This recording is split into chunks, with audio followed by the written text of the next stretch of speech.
Yo, what's up mga kaibigan? Nalina tayo magkwentuhan. Ng Los Angeles Lakers ngayon ay may full lineup na. Lahat ng mga player na may mga injury ay nakabalik na sa team. Sa ngayon, ang current starting five nila ay si Luka Doncic, Austin Reeves, LeBron James, Rui Hachimura at DeAndre Ayton. Ganun pa man, ayon kay Coach JJ Redick ay hindi siya magko-commit sa permanent starting five at hindi siya gagamit ng isa lamang na combination. Ito nga daw ay magdedepende sa mga combination, plus minus at pati na din sa lineup ng team na makakaharap nila.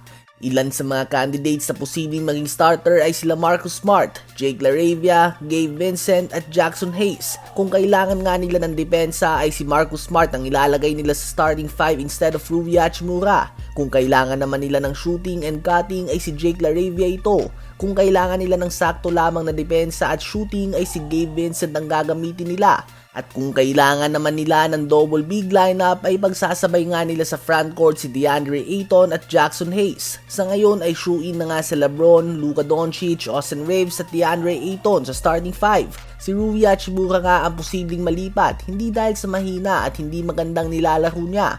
Bagus kailangan nga ni Ayton sila LeBron, Luka at Austin Reeves mga playmaker para maging epektibo.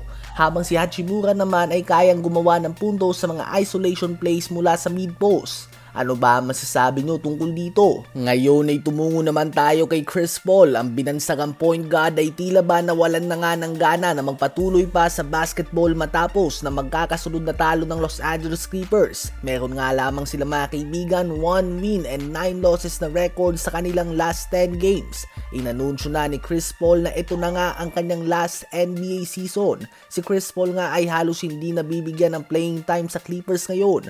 Kahit na wala naman siyang injury ay 10 beses pa lamang siya naglalaro sa season na ito, only averaging 2 points, 2 rebounds and 3 assists per game sa 13 minutes of playing time. May mga oras nga na talagang umiinit lamang ang puwet niya sa bench at tagapalakpak lamang siya. Malaking pinagkaiba nga ito sa role niya last season kung saan sa lahat ng 82 games ay siya ang naging starting point guard ng San Antonio Spurs. Ngayon nga ay mag-uumpisa na sa game laban sa Charlotte Hornets ang farewell tour ni Chris Paul.